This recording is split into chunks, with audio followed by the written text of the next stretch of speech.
pessoas, começando mais um Osmose, o seu podcast de conhecimento aqui no YouTube. E hoje eu estou com duas pessoas muito especiais. Eles já participaram anteriormente em outro programa, na verdade em outro podcast, né? Mas eles voltaram e se especializaram, porque eles eram apenas um vampiro e um pastor. Agora eles são. E aí, quem é você? Fala galera, sou Louis aqui. O vampirão comunista e você, E eu sou o Edilson, vamos ver como que ele vai me rotular. pastor economista. E é isso aí, galera. Não esquece do ritual padrão, hein? Se inscrever, compartilhar e dar aquele like bacana. E aí, galera, hoje a gente vai falar sobre o quê? Sobre economia, Nossa, economia, assunto polêmico, finanças. hein? E como que era a economia lá na Rússia, cara? Primeiramente planificada. Interessante. Eu não sei o que é isso, mas beleza. A gente vai aprender hoje. Mas vamos partir daqui, né? Pra ficar mais fácil, do Brasil, Tupiniquim, pá. Preferência. Eu queria perguntar pra vocês, pra exemplificar pra galera, o que seria o ideal de economia aqui no nosso país? Existe o ideal de economia ou não? De uma forma genérica, não dá para dizer assim, o ideal para o nosso país, o ideal para todos os países, porque até cada país tem suas particularidades, né? Perdão. E aí, só trazendo o conceito de economia. O que é o conceito de economia?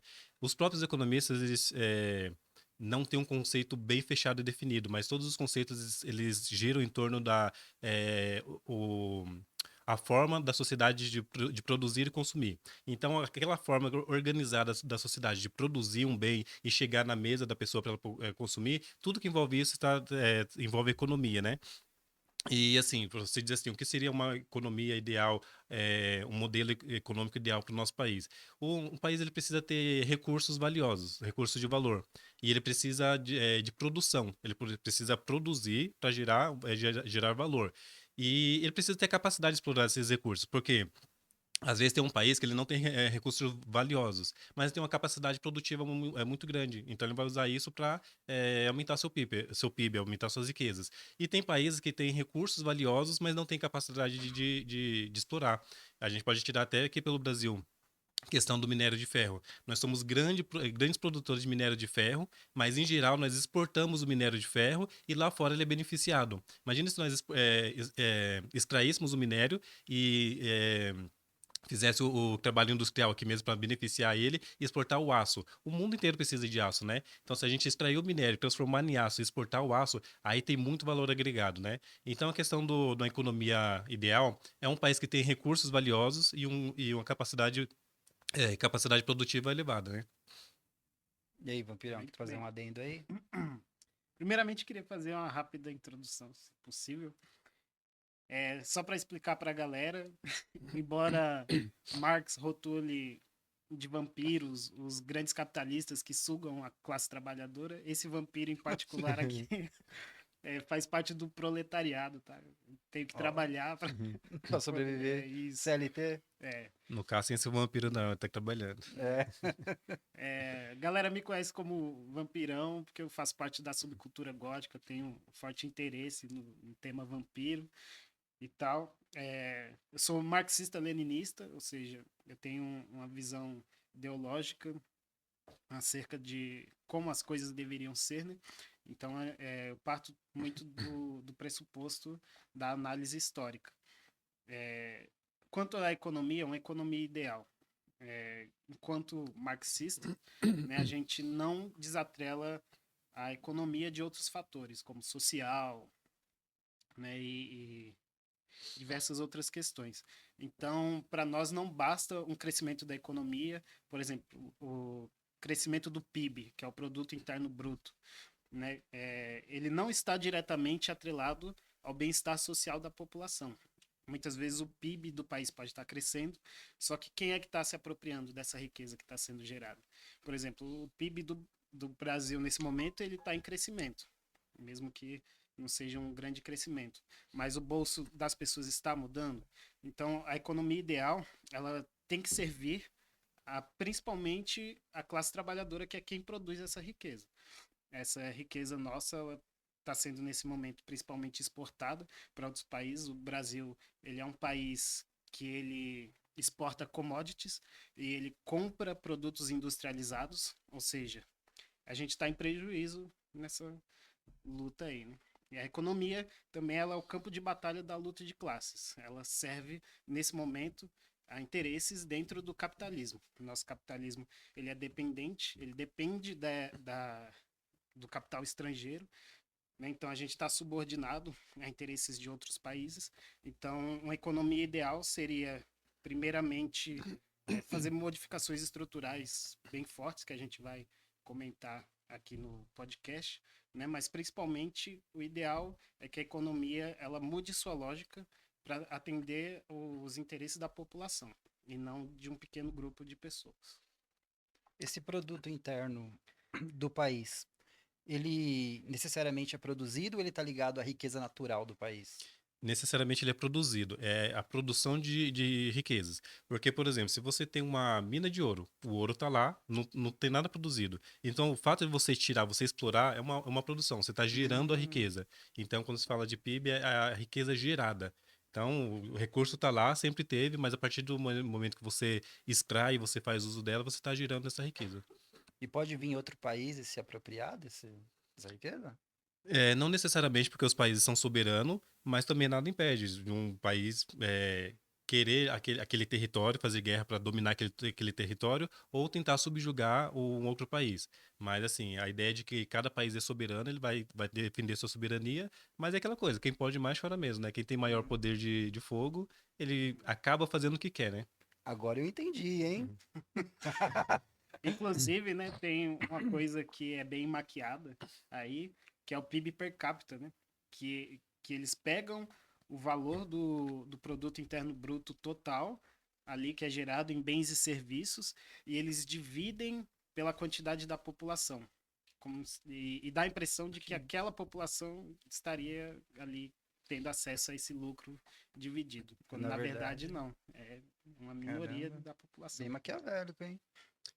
O PIB per capita é um pouco mais específico para avaliar o IDH do país, né? Porque quando você fala assim, o PIB, você pega todas as riquezas geradas pelo país, mas quando você pega o PIB per capita, você pega todas essas riquezas e distribui pela população do país, aí você tem um valor. E aí o que o Luiz está dizendo é que esse valor nem sempre reflete a realidade, principalmente aqui no país, por causa da desigualdade, né? Então, quando você tem pessoas lá que recebem milhões por mês, vou dizer por mês, e alguns até por dia, por semana. Sim. Você pega um jogador de futebol e vai comparar com o flanelinha. Então, tipo assim, a Nossa, velho. diferença é extravagante, é absurda. Sim, muito Então, o desigual. PIB per capita, ele não representa necessariamente a riqueza que cada pessoa, cada indivíduo gera, né? Mas a riqueza total do país dividida pela sua população. Comparado com outros países, tem como a gente copiar um modelo e aplicar no nosso, ou não existe essa possibilidade? Em geral, o modelo que se aplica é o capitalismo, um modelo econômico. E aí, esse capitalismo, ele, em geral, também não é puro. Geralmente, ele é misturado com algumas outras filosofias econômicas, né? Mas aí você falou assim, ó, qual seria o modelo econômico ideal? É, e aí vai de posição saber se é o ideal ou não, mas em geral, o capitalismo, ele é mais, como dizer, mais no sentido de prosperidade.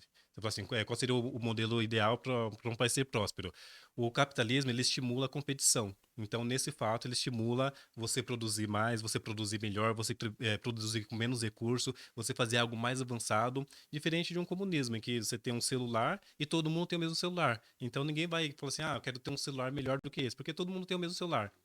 Mas se eu tenho um Moto G75 aqui e o cara tem um iPhone 12, eu vou querer um celular que nem o dele. E aí isso estimula eu trabalhar mais, melhorar, prosperar para ter algo melhor. Então o capitalismo por si ele estimula essa busca pela riqueza, esse acúmulo de riqueza, né? E aí, Vampirão? Esse acúmulo de riqueza É, zera a desigualdade? então, primeiramente, no caso, só algumas questões aqui. É, essas ideias. Hum. É comum a gente ter ideias de que no comunismo é tudo igual, que as coisas, as casas seriam iguais, os carros e tudo mais. Mas na verdade isso é meio que mítico, né? Porque o comunismo diz muito mais sobre como as coisas são redistribuídas na sociedade. Não necessariamente que elas vão ser iguais para todos, né? Inclusive, uma das premissas é a cada um segundo as suas qualidades e segundo as suas necessidades. Então, logicamente, quem tem maiores formações vai ter ali acesso a melhores coisas, né? Mas as necessidades, elas têm que ser atendidas para todos, no caso. E não quer dizer que as pessoas vão ter mesmos salários, mesmos celulares, mesmos carros. Isso aí, acho que não existe, né? A gente não pode colocar isso. Outra questão que ele falou. Ele Esqueci. falou que vai estimular a Ah, sim, sim. competitividade, Então, aí o outro vai querer ter aquele aparelho melhor. sobre o capitalismo, né? A gente, enquanto marxista, a gente analisa que o capitalismo ele tem contradições que elas são insuperáveis, no caso, né? A geração infinita de riquezas, né? Não tem algo que freie aquilo. O ideal, pelo que a gente propõe, seria a produção estar ligada às necessidades da população e aos interesses da população, né? Não necessariamente na lógica baseada no lucro, mas naquilo que o povo necessita naquele momento. Então, a superação do capitalismo ela é necessária, né? Porque essa lógica de competitividade, a gente pode pegar e analisar o mundo, o que está acontecendo, né? Desastres climáticos, aí os recursos cada vez mais escassos. Os nossos recursos eles são finitos, tá? Independentemente de até brincando aqui o formato da Terra que você acredita. Não, Mas, mano, não vamos entrar nessa alçada não, hein, galera, pelo não, mas amor. os recursos nossos eles são Sim. finitos, né? Todo mundo sabe que a Terra é uma... Bom, Não, eu tô mas, brincando, eu não sei se você acha que a Terra é uma pizza. Não, não procura. Não, não procura não. Então vamos voltar pro assunto. Então, algumas das contradições do capitalismo também são a acumulação de riqueza por poucos de um trabalho que é coletivo, né? Muitas pessoas trabalham para que poucas detenham o dinheiro. Então, essas contradições, a gente considera elas insuperáveis dentro do capitalismo. Então, só a superação do sistema e da lógica capitalista poderia proporcionar uma verdadeira emancipação para os trabalhadores do mundo inteiro. Então, o que a gente aprendeu aqui no programa até o momento sobre comunismo é que ele precisa passar por um processo, não é isso? Eles são 3 estágios, né? Superação do capitalismo, socialismo e, por último, comunismo. No caso, os 3 estágios estão coligados ali com a superação do capitalismo, né? Porque mesmo em experiências socialistas, a maior parte do mundo ainda continuava sendo capitalista, né? Então a gente vê que, querendo ou não, enquanto não tiver uma superação maior, ou no caso total, que seria o ideal do capitalismo, mesmo que um país ele adote o socialismo, que é o estado de transição para o capitalismo, que o capitalismo, o comunismo em si, ele nunca foi implantado no mundo, né? O que a gente tem são experiências socialistas. A gente não tem nenhum país comunista? Comunista ainda não. A gente tem países. A China é considerada socialista, ela tem suas contradições, né, mas é considerada socialista. A gente tem outras experiências também que são consideradas socialistas. Alguns já não consideram tantos, depende da vertente de quem estiver falando. Por exemplo, Cuba, nesse momento, a Coreia Popular, que é a Coreia do Norte, né? O Vietnã, eles são experiências socialistas e segundo se não me engano, o governo chinês diz, eles estão em transição para o comunismo. Então ainda não está no estado de comunismo. Você leva anos, né? Não dá nem para estimar quanto tempo. Nossa. Porque a população ela precisa perder essa lógica ainda capitalista, de lucro, de acúmulo de riqueza, né? Então não dá para mensurar em quanto tempo isso aconteceria. A maior experiência socialista que a gente teve até o momento foi a União Soviética, que infelizmente acabou ruindo, né? Tiveram aí uma série de erros, contradições, e também muita influência externa, principalmente do capitalismo. E aí, mesmo a União Soviética não atingiu o comunismo, tanto é que se chama União das Repúblicas Socialistas Soviéticas, né? Então, ainda não foi alcançado o modo de produção comunista. Interessante, hein, cara. Então vamos voltar aqui pro Brasil. A gente foi lá pra Rússia, depois foi pra China, depois foi pra Coreia. Então, aqui no Brasil, olhando o que tem hoje, né, cara? Tipo, cenário atual, tá ligado? existe condições para a gente chegar num patamar que seja razoável, porque o ideal não tem como, né? Mas um razoável, comparado com a situação atual que se encontra? Quando você fala assim, um patamar razoável, depende do padrão de comparação quem você está comparando, né? Mas Sim. existe, eu acho que o caminho passa por investimento. Se você for pegar, por exemplo, a Coreia do Sul, na década de 80, 90, era um Brasil. Era pobre, terceiro mundo como o Brasil. Os caras investiram muito, principalmente em educação, e hoje desponta em várias áreas aí como os melhores do mundo, questão de tecnologia e muitas áreas, né? E eles conseguiram isso basicamente com investimento em educação. Mas não é só em educação, em todas as outras áreas também. E acho que no Brasil passa também por isso. Precisamos de investimento na educação, investimento na produção, investir na indústria. Por exemplo, somos dos maiores produtores de minérios de ferro do mundo e exportamos para fora, exportamos para a China. A China compra muito minério de ferro, transforma em aço, ou seja, agrega valor e vende para o mundo inteiro. Então ganha dinheiro nas nossas costas, ganha dinheiro em cima de um produto que é nosso. Matéria-prima é nossa. Matéria-prima é nossa. Questão do petróleo. Somos um dos maiores produtores também, temos uma das maiores reservas de petróleo do mundo, só que nós não refinamos petróleo. Geralmente, a maior parte do petróleo do Brasil é mandado para fora, é refinado fora.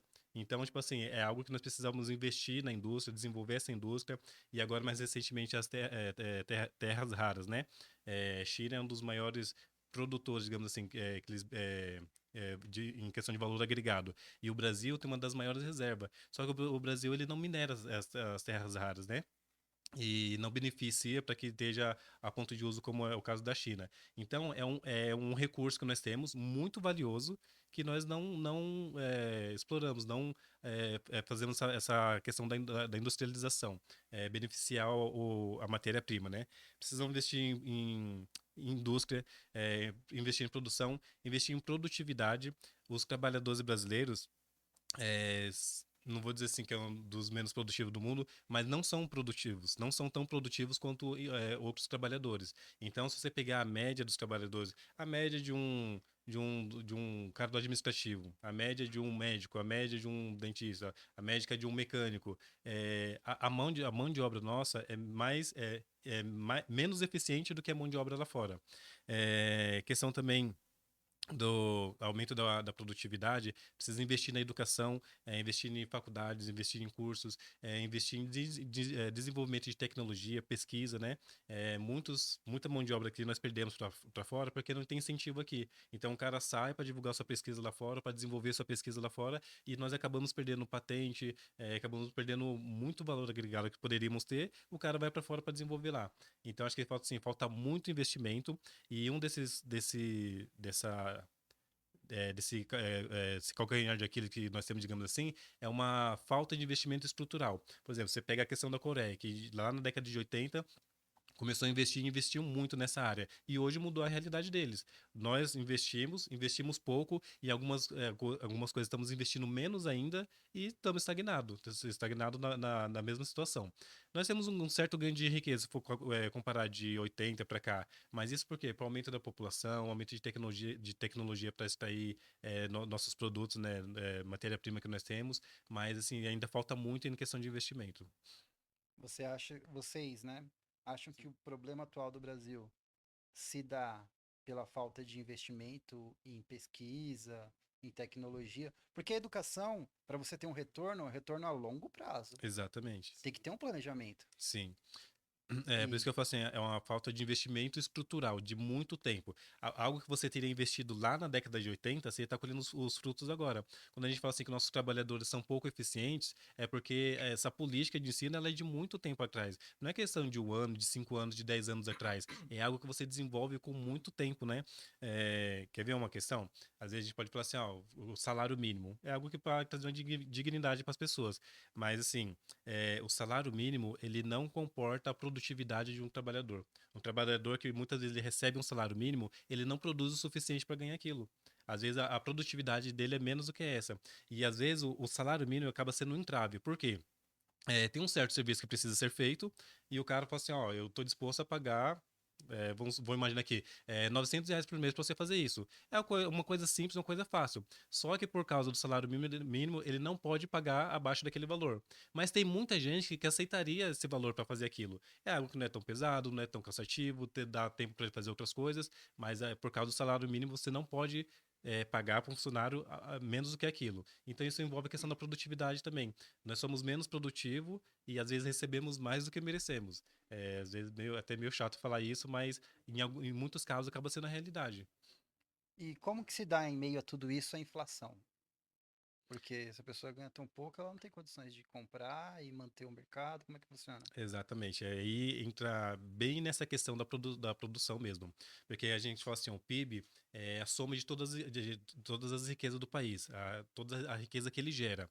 Então envolve aí a produção, produtividade. E, e aí você fala assim, a questão da inflação. Agora eu me perdi, corta aí. Tá vendo, galera? Ó, É. pastor economista se perdeu, Depois você vai ter que cara. me perguntar tudo isso aí de novo, porque eu já É, eu eu ainda acho que tô é melhor na você. primeira. E o vampiro comunista também tá perdidão.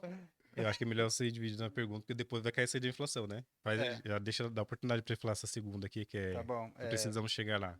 Né? É. Quando eu falo da inflação. Então, vampirão, segundo a sua visão comunista, o que seria ideal pra gente chegar num patamar aqui econômico? Certo. Primeiramente, me ratificando aí, porque teve uma hora lá que eu falei que o socialismo ia transicionar para o capitalismo, me enrolei todo. Então, Eita, tá nervoso. aí depois você corrige lá, Beleza. por favor. Mas acho que o primeiro passo de tudo seria a reindustrialização do Brasil, né? Porque desde pelo menos os anos 80 aí, o Brasil ele vem sofrendo uma forte desindustrialização. Isso muito atrelado com o conceito do neoliberalismo, né? O que é o neoliberalismo? Ele é uma doutrina econômica que ele vem... primeiro vem o liberalismo ali, com ideais como defesa total da propriedade privada, né? Diminuição do Estado. E aí depois entra em 1929, quando o liberalismo ele acaba gerando a crise da bolsa, e todos os países do capitalismo do mundo eles sofrem com essa crise da bolsa, entramos no keynesianismo, que ali entra o Estado mais forte, né? O Estado começa a assumir mais as rédeas das coisas para gerar o que a gente chama de bem-estar social. E aí, depois do keynesianismo também, que a galera queria ter um acúmulo maior de riqueza e vários outros fatores, a gente tem a entrada do neoliberalismo, que os ideais dele já existiam antes, mas ele se consolida ali no consenso de Washington, né? Onde é dito para os países, principalmente periféricos do capital, é imposto a eles certas doutrinas, que seria o quê? Privatizações das suas estatais, abertura do seu mercado para capital estrangeiro, né? Desregulamentação de leis trabalhistas, políticas de austeridade fiscal, foco em pagamento de dívidas públicas, que depois a gente vai falar sobre déficit, superávit, também está incluído nessa lógica neoliberal. Né? E o neoliberalismo ele contribuiu muito para a desindustrialização do Brasil. Inclusive a Vale, como o Edilson estava falando, a Vale ela é a nossa grande mineradora aqui do Brasil e ela foi privatizada, que inclusive durante a gestão dela ali gerou grandes catástrofes que a gente Sim, agora que o Vampirão citou isso, existe uma grande diferença, ou não muita, entre privatização e concessão. O que o governo costuma fazer mais e qual o benefício entre esses dois? Ou não existe? então, depende do que cada um vai defender, né? Hum, Eu acredito que as privatizações, e assim como as concessões, elas acabam sendo ruins, e principalmente, especialmente, quando é de monopólios naturais, né? Bens como água, energia, transportes, esses bens, eles necessariamente, comunicações também, eles têm que ficar nas mãos do país. É uma questão de soberania dos países, né? A gente viu aí, como por exemplo, o que aconteceu com a Enel esses dias atrás. Foi um absurdo aí. Uhum. A Eletrobras foi privatizada, a, a Petrobras, ela não está totalmente privatizada, mas 50% dela é de capital aberto. Então, ou seja, tem acionistas estrangeiros que ganham com o nosso petróleo aqui, explorando o nosso petróleo, que devia ser também envolvido com a soberania.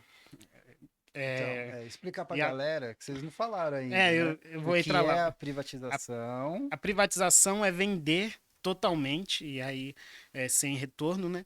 Para seja estrangeiros ou seja alguém também do próprio país que compre. Uma Essas empresa empresas que privada. são estatais, elas são vendidas, seja para estrangeiros, geralmente são compradas por estados. Por exemplo, a Enel, se não me engano, grande parte dela estava nas mãos do governo italiano. Nossa. Então, muitas dessas estatais nossas, elas acabam sendo compradas por governos de fora, e aí a venda, a privatização é sem retorno. Já a concessão, como o próprio nome já supõe, ela concede por um determinado momento, anos, geralmente décadas, 30, 40 anos, ali o direito do uso daquela estatal. Então, rodovias são muito privatizadas, né? Privatizadas não, concedidas, hospitais. Só que isso também é complicado para o país. Porque mesmo que seja uma concessão que possa ser revogada, primeiramente, todo o capital gerado por essa concessão, ele vai para quem é proprietário, ele não vai para o Estado. Ele não volta. E tem uma outra questão também, que muitas das concessões, quando elas têm prejuízos, elas são socorridas pelo Estado. Né? Então elas não ficam ali independentes e se der errado já era. Elas pedem ajuda para o Estado. E assim, se for assim, qual que é melhor? Eu acho que assim, cada uma delas é ótima dependendo de se encaixar no modelo perfeito, no momento perfeito. E aí a discussão que se tem é quando é o momento perfeito, quando é a ocasião perfeita, quando se deve estatizar, quando se deve privatizar, quando se deve conceder. Quero trazer um exemplo aqui, tem alguns países, inclusive da América Latina, que privatizaram a distribuição de água, por exemplo. O saneamento, a distribuição de água mesmo. O que acontece no Brasil e também em outros países? A gente sabe que tem aquelas pessoas que pagam essas contas de água, tem aquelas comunidades que o pessoal faz o gato, e tem lugar que para chegar água é muito difícil o acesso. E em algum desses países o que aconteceu é que a empresa que ganhou, ela tem, digamos assim, algumas camadas de atuação, né? Por exemplo, ela tem ali o seu supra-sumo, que é aquelas pessoas que pagam sua conta. Grandes empresas, pessoas que moram nos grandes centros, que é fácil de chegar à água, o valor é caro, então a empresa ela lucra muito. Mas tem aquelas pessoas mais afastadas, mais distantes, que têm dificuldade para a água chegar lá. E essas empresas não tinham o empenho de chegar nesses lugares. Chegava por conta do contrato, então chegava sem meia boca, chegava como dava, e tinha muitas pessoas de comunidade que tem um gato, o que eles faziam? Ia lá e cortava, e a pessoa ficava sem água. O que aconteceu em alguns desses casos? A empresa ficou com a melhor parte dos consumidores, que é aqueles que pagavam suas contas em dia, e aquelas que tinham gato, que era comunidade, que era muito afastado, que precisava de água, ainda assim o Estado teve que socorrer. Como o Luiz falou, em muitos desses casos o Estado precisa socorrer. Então o Estado ficou com a pior parte, aquela mais difícil, aquela que custa mais, e a empresa privada ficou com a melhor parte. E aí você pega um exemplo também de concessão. Nós vemos aqui na nossa região a não Bioeste. CPTM? Agora acho que é Ecovias. Ecovia, do trem. É Do CPTM. trem A CPTM, Via que é Mobilidade. Via agora. Mobilidade. Então você Agora, vê, antes era CPTM, Via né? Mobilidade. Quando era CPTM, todo mundo metia o pé. Não, que é estatal, que não funciona, que não presta, não tal, não sei o quê. Agora ela está concedida para Via Mobilidade e você vê que o serviço piorou. O serviço piorou, tem falhas mais frequentes, mais constantes, falhas verdade. piores. Então, algumas concessões não funcionam muito bem e algumas vai funcionar muito bem. E assim, às vezes o difícil é você saber quando vai funcionar muito bem, quando deve ser uma concessão, quando deve ser uma privatização, e é que nem o Luiz falou, eu sou da mesma opinião. Tem algumas coisas que é recurso estratégico do país ou do estado que você precisa ter um controle. Imagina a loucura que, no meu ponto de vista, é você privatizar uma Petrobras, por exemplo. Uma empresa que dá bilhões de dinheiro para o Brasil, você deixar isso na mão de empresas privadas. Em muitos países, não tem uma estatal petroleira. Mas o Brasil tem essa vantagem e ele lucra muito com isso. Então, assim, tem casos que realmente tem críticas a se fazer em privatizar, estatizar ou conceder. Mas em alguns casos ele é muito viável. Tem também só um ponto que você falou que é uma questão mais liberal, mas que eu acho muito complexa em relação ao salário mínimo, né? Porque por mais complicado que seja, a gente ter um salário mínimo estabelecido é uma das poucas garantias que o trabalhador tem de que ele vai receber ali, que é assim, acho que todo mundo aqui deve concordar que hoje em dia um salário mínimo muito mal dá para viver, né? Então, mesmo que, por exemplo, a pessoa ela aceitaria receber ali R$ 900, se a gente abre essa janela para a galera poder receber menos do que o mínimo estabelecido, o que garante para a gente que as empresas elas não vão escolher pagar o mínimo? Porque a gente tem o que a gente chama de exército industrial de reserva, né? Que são as pessoas ali que estão disponíveis para trabalho. Então, é aquela coisa. Se um não quer, vai ter quem queira. E aí vai sempre jogando. Então, muitas empresas iriam se aproveitar dessa oportunidade para explorar mais ainda o trabalhador que já é explorado. A gente não tem hoje produção de empregos em massa de grandes qualificações, né? A galera, grande parte da população que ganha, que é registrado, ganha pouco, ganha já um salário mínimo, né? Então é uma coisa que eu acho que tem que ser bem discutida, assim, porque é complexo. Assim, apesar de que é um fato de que muitas pessoas não produzem o que ganha, mas eu também acho que não deveria se tirar o salário mínimo, porque é o que ele falou, as empresas vão explorar. Então, você imagina que não tem um salário mínimo, fala assim, ó, eu pago R$ 900 pra você fazer isso, mas tem tanta gente precisando que tu vai falar assim, se você me pagar 800 eu faço. Outro vai falar, se você me pagar 500 eu faço. E aí as empresas vão explorar. E aí no capitalismo isso é um grande problema, porque o mote do capitalismo é o lucro. Então as empresas vão querer tirar o máximo de proveito, o máximo de lucro. Então, às vezes, o salário mínimo acaba sendo uma ancoragem, né? Nesse ponto também. E onde entra a inflação no meio de tudo isso? A gente A não escolhe isso inflação. pra galera. Por exemplo, Pra galera. até isso influencia na inflação. Quando você recebe menos do que você produz. Porque você está produzindo a menos. A inflação ela vem por diversos motivos. A gente pega aí, tem a taxa de juros, que agora está tentando controlar o consumo. Se você consome. O Brasil está estimulando o Brasil, a política atual, né? A política do governo, ela quer estimular o consumo. Mas se você consome e você não produz de acordo, você gera inflação. O país, o Estado, ele gasta e muitas vezes gasta mal. E quando ele gasta demais ou desperdiça no gasto, também gera inflação. A gente falou muito aqui da produção, da produção de riqueza, mas a corrupção também, a corrupção, o desvio, isso também aumenta a inflação, porque é algo que foi produzido e o dinheiro não está beneficiando ninguém, está sendo desviado para um outro fim, para um outro local, né? E tudo isso gera inflação. Então, acho que assim, para diminuir a inflação, tem que investir na produtividade, aumentar a produtividade. Na verdade, são diversos fatores que envolvem, né? Mas investindo na produtividade acaba entrando nesse fato também. Por exemplo, imagine lá um país como se fosse uma ilha. A gente tem que se extrapolar muito para caber na cabeça. Mas imagina que o país é uma ilha pequena e ele produz 5 maçãs. E cada maçã é vendida a R$ 1. Então, tem lá cinco moradores, cada um recebe R$ 1, ele vai lá e consegue comprar uma maçã. Se Pode ser coxinha? Pode ser coxinha. Então, você produz com coxinha, você tem R$ 1, a coxinha custa R$ 1. Você vai lá e compra uma coxinha. Aí, de repente, o governo fala assim: não, mas está recebendo muito pouco. Vamos produzir mais dinheiro para ser mais rico, né? Ganhar mais, ter dinheiro de comprar mais. E aí, então, numa economia dessa, faz sentido você ter circulando na economia R$ 5. Porque você produz 5 coxinhas, R$ 5 para comprar. Aí você fala assim: não, vamos colocar mais dinheiro. Então, vamos colocar lá na economia R$ 10. Então o cara trabalhador vai ganhar R$ 2.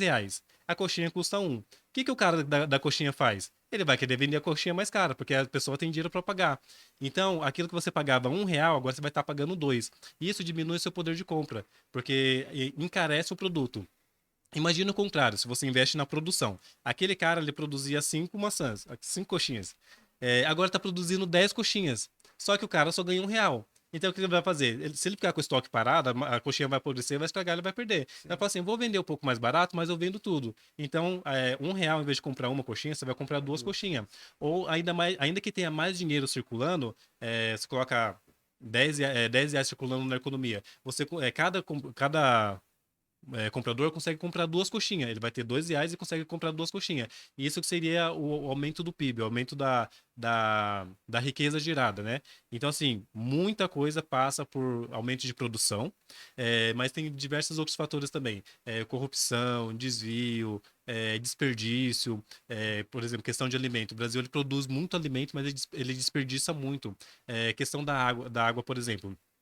Sabesp informa que cerca de 30 a 35% da água distribuída ela é perdida durante o percurso. Ou seja, tem aquela água que foi captada, já está no encanamento para ser distribuída pelas casas, 30 a 35% dela é perdida no percurso. Imagina que 30% é muita coisa. É muita coisa. Imagina que de cada 10 maçãs você perde 3. Aí ninguém quer perder É. maçã, né? Imagina se fosse coxinha. Coxinha. Você compra 10 coxinhas e 3 caem no chão. Dá uma dor no Nossa, coração, não dá? demais, cara. Só de imaginar eu já tô triste. Exatamente.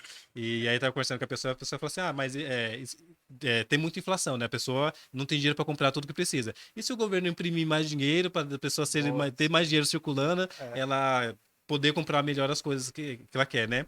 E aí é aquilo. Se você aumenta o dinheiro circulando, se você imprime mais dinheiro sem aumentar a capacidade produtiva, você gera inflação do mesmo jeito. Então, meio que passa por aumentar a produtividade, produzir mais ou gerar mais riqueza, né? Você mexeu na inflação, aí acabou pulando até para. Porque aí já envolve a parte de déficit, Ah, superávit. isso que eu Também, ia entrar então. sim. Então, porque Então tem a vai, ver Vampirão, explica pra com. galera aí o que é Então, estar em déficit e é, o que é estar em superávit. primeiramente, só para galera, acho que de forma mais simplificada ainda, a inflação ela é aumento de todos os produtos e serviços dentro do país, né? Ou seja, não é um produto ou outro que sobe, é o aumento de tudo. Então, por exemplo, você tem ali, você faz uma compra de R$ 1.000 no mercado esse mês, com a inflação desse mês. No mês que vem a inflação sobe, você usa os mesmos R$ 1.000, mas você traz muito menos coisas do que no mês passado. Então é o aumento dos produtos. E realmente ele está atrelado também com a impressão de moeda. Só que o Brasil também, ele sendo um país que ele emite o seu ente monetário, né? Nós temos o real aqui, nós temos uma moeda soberana, então a gente tem até talvez uma facilidade maior do que alguns outros países de lidar com essas questões, né? O real ele pode ser usado para aquecer a economia de diversas formas. E aí agora déficit e superávit, né? Aí tem algumas diferenças que aí se a gente for falar de cada um vai ficar muito extenso, mas que assim, existe o déficit comercial, o déficit fiscal, superávit comercial, superávit fiscal. Aí tem o superávit nominal. Então, cada um Nossa, muita desses coisa, cara. Não Bem sabia que tinha isso complexo. não, velho. é uma porrada de coisas. Aí você Bem vem e burocrático me isso aí. faz, me fala que hoje a conversa vai ser hoje, você me fala ontem, aí eu tenho que ir atrás disso. Mas, enfim, estar em déficit, tecnicamente, seria o país estar gastando mais do que ele arrecada, em déficit fiscal, né? E que a gente vai falar mais da parte de economia aqui. E o superávit fiscal seria o país arrecadar mais do que gasta.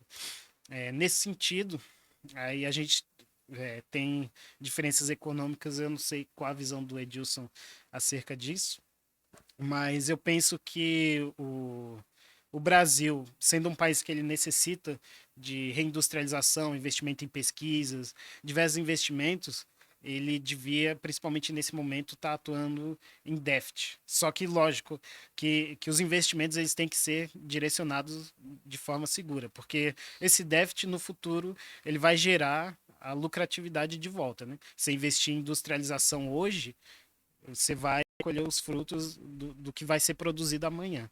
E o Brasil, como é um exportador de matéria-prima principalmente, ele precisa de indústrias para começar a exportar produtos industrializados, manufaturados ali, que vão ser mais lucrativos para o próprio Brasil. E desenvolver as próprias tecnologias também. Então, é isso. Acho que primeiramente. É. Não sei se... Eu acho assim, ó, ele perguntou assim, qual que é a posição do Edilson? Eu acho que eu vou de acordo com Winston Churchill, que ele diz assim, situando todos os outros modelos econômicos, o capitalismo é o melhor de todos. Então, tipo assim, não dá exatamente para você cravar que tem um modelo melhor. O capitalismo, em geral, não vou dizer que ele é o melhor de todos, mas é o mais viável. Tanto é que praticamente o mundo inteiro tem um pezinho no capitalismo, mesmo países que se dizem socialista ou comunista, a China socialista, ela é capitalista. Então, tipo assim, também não vou dizer que é o modelo ideal, que é o melhor de todos. Realmente, ele tem muitas questões, né? Que nem sempre ela tá preocupada com o bem-estar do cidadão. E o gestor público, ele tem que estar preocupado com o bem-estar do cidadão. As empresas não, ela vai querer o lucro a todo custo, né? Mas o gestor, ele tem que estar preocupado com o bem-estar do cidadão. E aí o Luiz falou assim, ó, que o país, ele deveria atuar no déficit. Vamos entender um pouquinho melhor isso daí. Vamos colocar assim de uma forma bem simples, mas não é simples desse jeito, ela é bem mais complicada. Imagina que déficit é quando você gasta mais do que você ganha. E superávit é quando você gasta menos. Imagina, vamos supor, você ganha R$ 1.000. E aí você quer comprar uma televisão que é R$ 1.200. Você vai ficar em déficit em R$ 200. Mas de repente você ganha R$ 1.000, você saiu, passeou, comprou as coisas, a compra do mês e gastou R$ 900. Então você está em superávit de R$ 1, de R$ 100. Reais. Isso, no caso, o déficit primário, que é aquele. O que você ganhou, que você gastou. Só que aí entra outros casos também. Por exemplo, vem o déficit nominal, que aí entra a questão dos juros. Imagina que você ganha R$ 1.000. E aí você compra uma televisão de R$ 1.200. E aí você fala assim, fala pro Luiz, Luiz, me empresta R$ 200 para me pagar a televisão, que é 1.200. Aí no mês que vem eu te pago, tá bom? Aí ele vai e fala assim, disso eu vou te emprestar, mas isso que vai tirar do meu passeio que ia fazer pra praia. Então eu te empresto os R$ 200, mas no mês que vem você me devolve 220. Então entra os juros que você tá pagando em cima, entendeu? Então, o para o país, esses juros acaba sendo um investimento. Que nem o Luiz falou, às vezes é bom você operar no déficit porque você está investindo. É um dinheiro que você está devendo, mas você está investindo agora. Vamos pegar um modelo aqui mais prático, aqui no Itapevi mesmo. O prefeito Igor, quando ele entrou. Em geral, acontece isso. Os prefeitos entram, o município está endividado. E o prefeito ele entrou e o município estava endividado, porque é natural e até, de certa forma, bom que seja assim. Porque se você gasta só o que você tem, você deixa de investir. Aí ele falou assim: não, o município está endividado, a gente tem que pagar as dívidas, tem que economizar, tal, tal, tal. E fez um aperto e realmente ele fez. E aí sobrou um espaço enorme para ele gastar o dinheiro que tinha e depois para ele se endividar. Tanto que depois de 2 mandatos ele fez a mesma coisa que todo prefeito fez. Ele gastou tudo que tinha e deixou obras já. Digamos assim, paga no crédito, né? Endividado, pagamentos futuro. E isso é natural, é óbvio, porque imagina, você vai construir um hospital, não foi o caso, né? Mas você vai construir um hospital, você não vai lá e pagar à vista. Faz o contrato lá e fala assim, ó, vou te pagando tanto por mês. E aí você vai pagando tanto por mês e é o que acontece. E aí uma das questões da dívida entra essa questão dos juros que você está pagando. Mas que nem o Luiz falou, em muitos casos é razoável você pagar os juros porque é o investimento que você faz agora. E aí deixar uma dica também aqui, em relação mais particular, pessoal, né? Cartão de crédito. E aí, pessoal, se você não tem controle com o dinheiro, não faça isso. Mas se você é uma pessoa controlada, que sobra um dinheirinho, você consegue gastar menos do que você ganha, fica uma dica. Muitos cartões de crédito você consegue fazer compras sem juros. Então imagina, você quer comprar uma televisão de R$ 1.000. A gente sabe que por causa da inflação, o dinheiro ele perde valor. Então você quer comprar uma televisão de R$ 1.000 e você vai comprar ela hoje. Só que você vai fazer ela em 4 vezes, digamos assim. Você vai pagar 4 de 250. Daqui a 4 meses, os R$ 1.000 que você tem hoje não compra a mesma coisa que você compra lá. Então, muitas vezes, se você for comprar na loja, fala assim, ó, eu te vendo, mas você vai me pagar os juros. Aí é uma coisa. Outra situação é quando você tem um cartão de crédito que não te cobra juros. Então, se não te cobra juros, compensa você comprar no cartão e não comprar à vista. Por quê? Se você pega, imagina essa situação, você vai comprar televisão que é R$ 1.000, aí você fala assim, não, vou comprar no cartão porque é sem juros, você faz 4 vezes sem juros, ou seja, você vai pagar 4 de 250 e não vai pagar juros nenhum. Só que esses R$ 1.000, se você pegar ele e deixar ele investido durante 4 meses, ele vai te render um dinheiro. Então, chegando daqui a 4 meses, você vai ter o suficiente para pagar a televisão, mais aquilo que te rendeu. Mas assim, você tem que saber trabalhar com o dinheiro, fazer o dinheiro trabalhar a seu favor, e não é todo mundo que tem esse controle, né? Mas é um exemplo que o Luiz falou que às vezes compensa você trabalhar no déficit.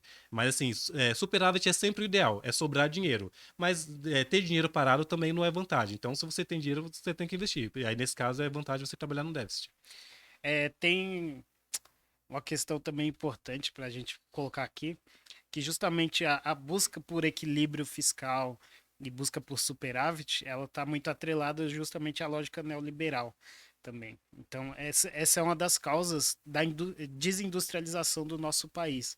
Porque o neoliberalismo justamente ele indica para países, para pagarem suas dívidas, eles privatizarem suas empresas e tudo mais. Então,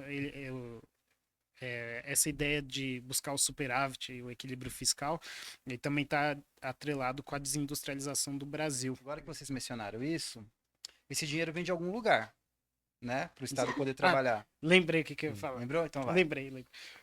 Então, justamente, principalmente os Estados Unidos, né, países que têm um grande desenvolvimento dentro do capitalismo, eles têm a tendência de atuarem em déficit fiscal.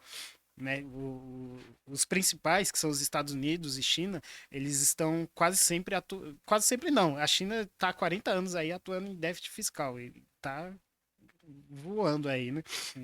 Então, para a gente ver como é contraditório a ideia neoliberal, que o próprio país que fez o Consenso de Washington, que diz para os países da periferia do capitalismo eles privatizarem, eles buscarem o superávit, ele atua em déficit. Os Estados Unidos têm um dos maiores déficits fiscais do mundo aí, né? Então, essa ideia é muito complexa e controversa, né? E principalmente esse é um dos motivos que eu acho que nesse momento, que assim, na verdade a gente considera meio que ilusório a ideia de um superávit, né? Que não tem, Existe não devia ter possibilidade. essa questão. Mas dentro da lógica capitalista burguesa atual, justamente o ideal seria buscar esse déficit para a gente buscar recuperar o nosso país aí. Sim, esse risco É que nem eu calculado. falei, assim, o ideal é sempre superávit, é sempre sobrar dinheiro. Mas aí eu te pergunto, faz sentido você ter dinheiro parado lá na sua conta bancária, por exemplo, sendo que tem tanta coisa que você quer comprar e o dinheiro está lá parado? Talvez para nós consumidores até faça um sentido, mas para o governo que tem o papel de investir e financiar o crescimento do país, né, não faz sentido ter dinheiro parado. Então, para ele, tem que atuar no déficit mesmo. Aí os outros falam assim, ah, mas o governo está aumentando a dívida pública. Mas ele está investindo. Um governo que está preocupado em diminuir a dívida pública vai ser menos investimento no país, né? Então, realmente, em Isso. muitos casos, é vantagem você atuar no déficit. Agora também tem que ver as outras questões, né? De corrupção, do envio Uhum. desse dinheiro, desses investimentos para o local correto, onde realmente precisa ser aplicado, né? Quem realmente necessita dessas aplicações financeiras aí. E todo esse dinheiro que vocês estão mencionando, ele vem de algum lugar, né? Quem é que tá pagando a conta dessa galera aí? Tem um negócio que chama imposto, né? Uhum. É. Vocês poderiam explicar pra galera quais são os tipos de imposto, se é a mesma forma de imposto que é aplicada aqui é aplicada em outros países, como acontece?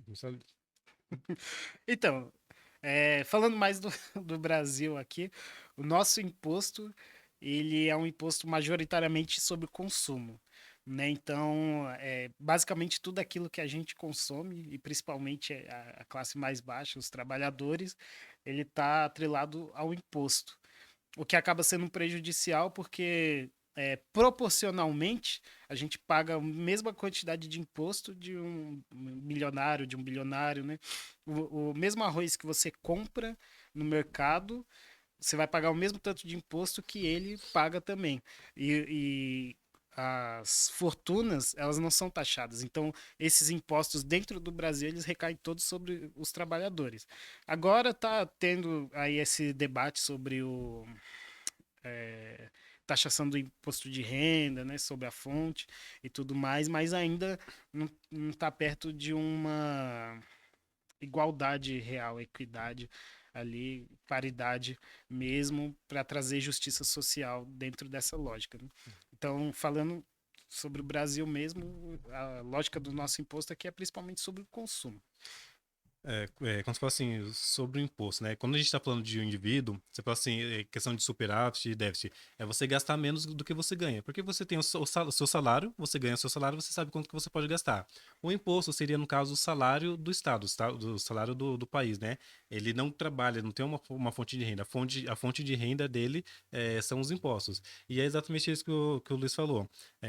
Tem dois tipos de imposto, né? O imposto progressivo que ele é baseado na renda, e o imposto regressivo, que ele é baseado no consumo. Por que regressivo? Porque assim, quanto maior a sua renda, menos você paga. Então ele é regressivo. Ele citou o caso do arroz. Imagina assim, ó, o pacote de arroz está R$ 20. Aí a pessoa, hipoteticamente, a pessoa lá que pega o Bolsa Família, ela tem uma renda por mês de R$ 100. E ela paga R$ 20 no pacote de arroz. Ela está gastando 20% da renda dela. Aí tem um cara que ele ganha R$ 1.000 e ele vai pagar os mesmos R$ 20 sobre o pacote de arroz. Ele está gastando 2% da renda dele. Agora imagina o cara que ganha R$ 10.000. Ele está gastando 0,2% da renda dele, só que com os R$ 10.000 ele tem a oportunidade de não comer arroz, de comer outra coisa. Então vai comer arroz de vez em quando e esses 2% vai ser menor ainda. Então assim, o imposto regressivo é baseado no consumo e quanto mais você ganha, não necessariamente você paga menos, você vai pagar a mesma quantidade, mas se você ganha muito mais do que a outra pessoa, você está pagando o mesmo imposto. Diferente do imposto progressivo, que seria, no caso dos exemplos, imposto de renda que ele falou. Tem o IPVA também, por exemplo, o IPVA, se você tem um Fusquinha, você já não paga mais não paga mais IPVA. Mas você tem lá um carro Gol, você vai pagar um certo IPVA. Se você tem um carro mais moderno, mais caro, mais moderno, você vai pagar um IPVA mais alto. Se você tem um carro mais do ano, um carro zero, você vai pagar um IPVA mais alto ainda. Imposto de renda. Se você ganha até tanto valor, é isento. Mas se você ganha até R$ 10.000, você paga uma taxa. Se você ganha até R$ 50.000, é um outro valor.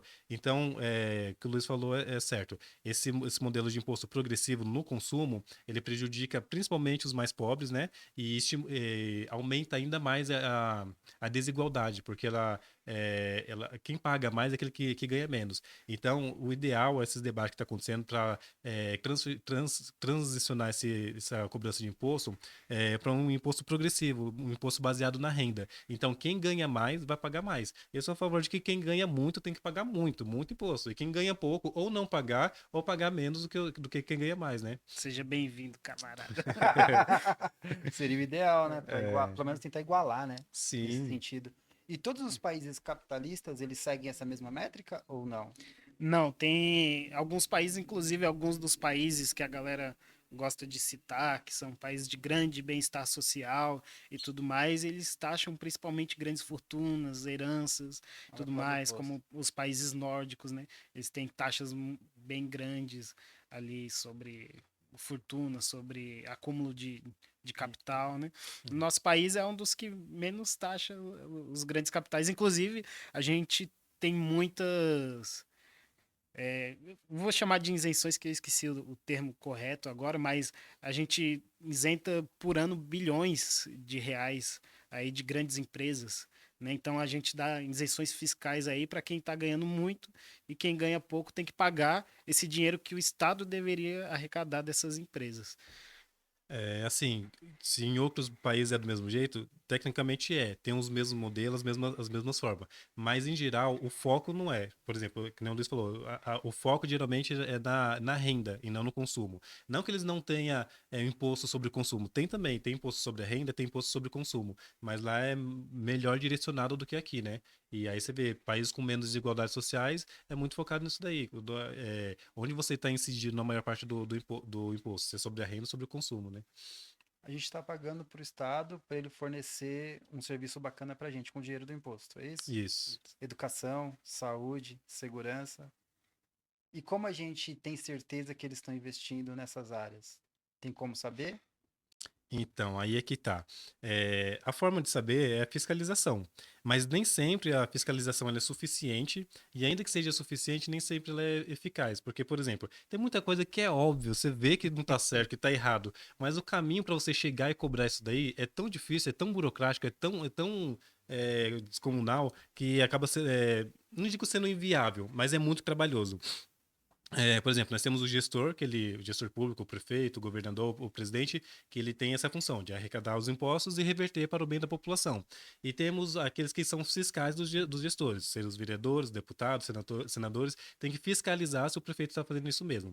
E aí você vê que o desvio de interesse, né, e às vezes até a corrupção influencia muito nisso. Vamos pegar um exemplo aqui em Itapevi.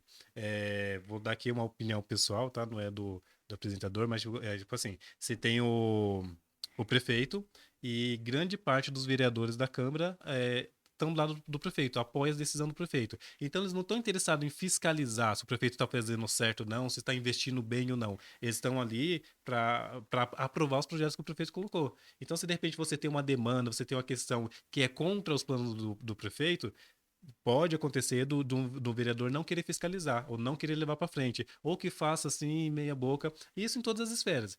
Tanto os deputados, deputado estadual, deputado federal, senadores também, fora o que eles mesmos ganham por isso, né? O que eles mesmos ganham por fora na questão de corrupção, que eles acabam desviando, que eles acabam tirando, e aumenta ainda mais esse rombo. Então, assim, aquele valor que deveria estar disponível para investir na educação, no transporte, na saúde, acaba sendo desviado. E quando você descobre alguma coisa, dificilmente você consegue chegar até o órgão competente para não fiscalizar, mas para corrigir, que seria o judiciário. Então tem lá os vereador que fiscaliza, o gestor que fiscaliza o prefeito, ele descobrindo alguma coisa, ele vai abrir um processo, manda para o juiz vai obrigar o prefeito a se corrigir. Mas aí, para passar do vereador para o juiz, ou para passar de um munícipe até chegar no juiz, Ministério Público, alguma coisa assim, é muito trabalhoso. Não é que não dá e que não aconteça, mas é muito trabalhoso. E muitas vezes o caminho tem sido encurtado por manifestação pública. Você vê, às vezes, deputados, senadores querendo aumentar salários exorbitantemente. Às vezes, você abrir um processo para questionar isso é tão trabalhoso, tão demorado, do que você ir na Paulista fazer uma manifestação. Aí você pega ali os artistas, cantor, jogador de futebol, as pessoas famosas, vai lá e manifesta e tal. Aí os candidatos, né? Ele vê o custo político que aquilo vai ter e eles retrocede. Então, às vezes, a pressão acaba sendo um caminho também. Mas é muito difícil você pegar uma demanda dessa e você ir cobrar, você enquanto munícipe. Você precisa juntar, fazer uma associação, ou passar para quem é de direito, o vereador ou um deputado, e depender deles, né? Hum. Então você está querendo me dizer que o meu poder de voto para eleger um representante que vai fazer essa cobrança é muito importante? Muito importante. Até porque, olha só como que é importante. O cara, ele vem aqui, ele oferece até a mãe dele pra você votar nele.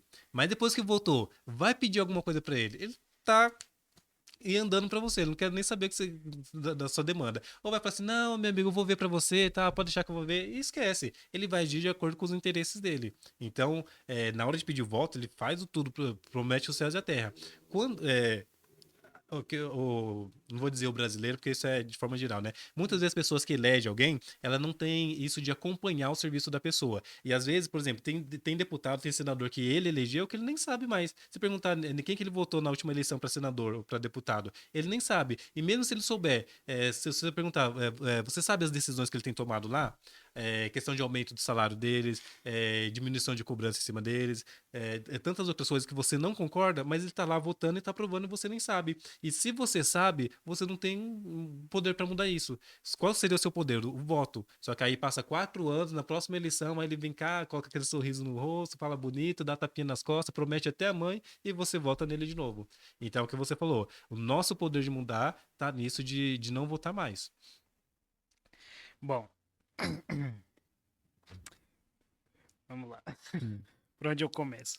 É, primeiramente, se não me engano, também acho que até na nossa Constituição tem lá a questão da taxação de grandes fortunas. E na nossa Constituição também diz que todo poder emana do povo. Uau! Então, seguindo essa lógica, né, eu acredito que somente organização da população, principalmente da classe trabalhadora, e mobilização, no sentido como o próprio Edilson falou, né, é o único modo de que a gente tenha uma referência para modificar as coisas, né? Nesse modelo de social-democracia que a gente tem, o voto ele serve para a gente escolher nossos representantes, mas muitas vezes nossos representantes, muitas vezes não, na maioria das vezes, nossos representantes, eles são, na verdade, representantes do capital. Por isso que a gente tem bancada da bala, bancada do agro, e todas essas bancadas aí que estão atreladas ao grande capital do país.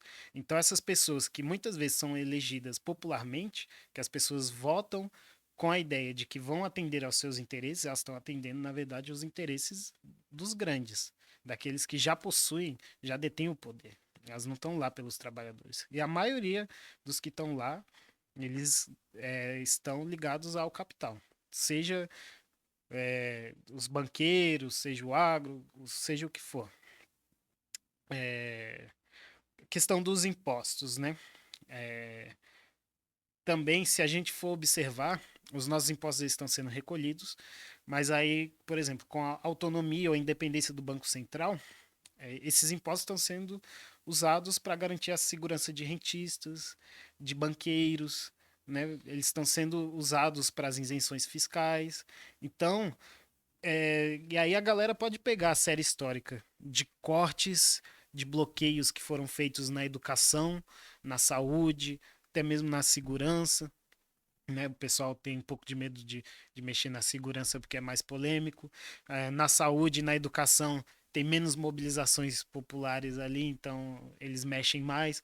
Mas aí, se a gente pegar a série histórica de cortes de gastos nesses setores, que são setores essenciais, a gente vê que todos esses impostos que a gente está pagando não estão indo para a melhoria de vida da população, que deviam estar indo. Nossos filhos precisam estudar, a gente precisa ir no hospital, ter médicos, ter equipamentos para sermos atendidos, e esses impostos estão sendo direcionados para pagamentos de dívidas de pessoas que já têm dinheiro.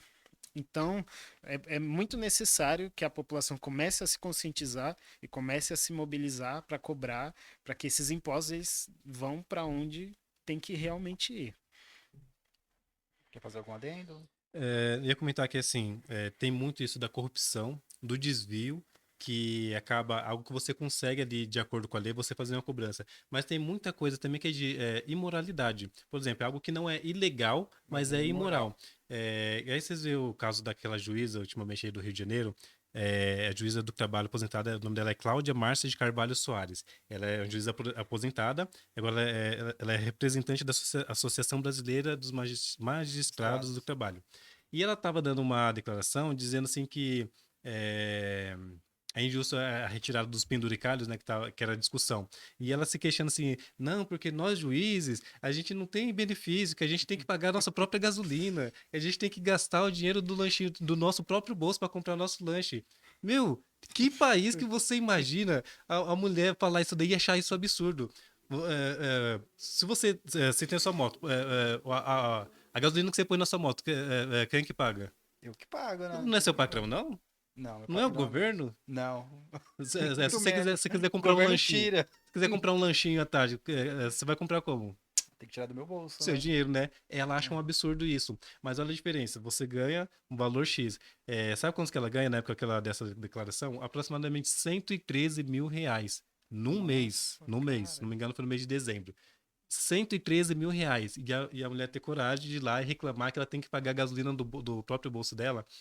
Que E aí, bolha essa mulher vive, né? que bolha que ela vive. E aí, Literalmente. é o que o Luiz estava falando, é muito desproporcional quando você compara as grandes fortunas com aqueles que ganham pouco, né?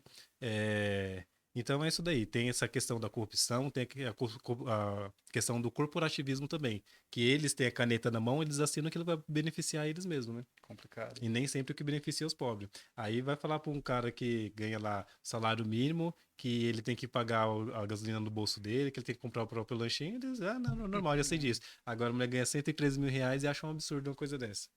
Tá vendo, galera? Presta muita atenção na importância de quem você vai escolher para te representar lá na frente, tá? Estudar o histórico do amiguinho que vai te representar e saber quais as ideias ele defende. E agora a gente vai pro último bloco, onde, se eles quiserem, né? Cada um vai fazer uma pergunta um pro outro.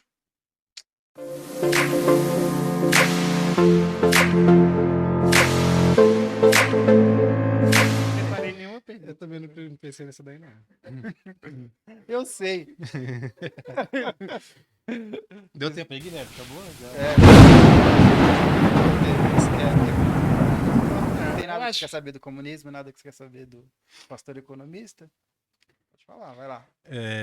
Então, Luiz, foi assim que eu me identifico com o capitalismo, mas eu reconheço que tem muitas e graves falhas no capitalismo, né? E aí, Sim. que nem o Winston Churchill disse, né? Que excetuando todos os outros modelos, o capitalismo seria o modelo ideal.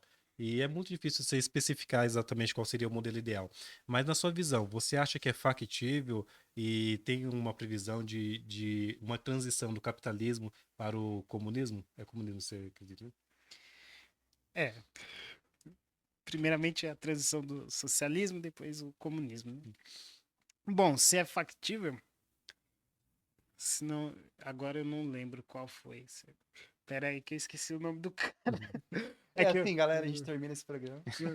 respondendo a sua pergunta, e aí parafraseando Trotsky, né? E eu não sou trotskista, eu sou marxista-leninista, mas mesmo assim é importante ter esse horizonte de que a revolução ela só é impossível até que seja inevitável, né? Então as mudanças, elas são assim. A gente não tem um horizonte de uma mudança de um sistema diferente, porque a gente nasceu e passou nossa vida inteira dentro desse sistema capitalista. Então, desde que a gente nasce, a gente começa a assistir filmes e faz leituras e conversa com pessoas que têm essa única visão. Então, para nós é muito difícil ter algo diferente. E geralmente essa visão faz parecer que não existiria outra coisa antes. Tanto é que a gente pode ver filmes, é mais fácil o filme, e todos eles retratam o fim do mundo, mas não retratam o fim de uma sociedade capitalista. Não retratam. Dificilmente você vê algum filme que retrata uma sociedade mais igualitária, e quando retrata, por exemplo, o Wall-E, né, ele retrata os humanos, que eles têm tudo que eles querem, mais gordos, e ali. Então, tipo assim, querendo ou não, isso é uma deturpação de um ideal de um dia que as coisas possam ser acessíveis a todos. Então, acho que principalmente por a gente ter nascido dentro desse sistema, a gente tem essa visão de que não é factível modificar ele. Mas aí a gente pega a história, por exemplo, o capitalismo ele não surge junto com a humanidade, né? Antes veio o feudalismo. Então ele não é o primeiro sistema, o primeiro modo de produção que existiu, e acredito que também não será o último. Agora, como vai haver essa superação do capitalismo? Eu acredito que através da população.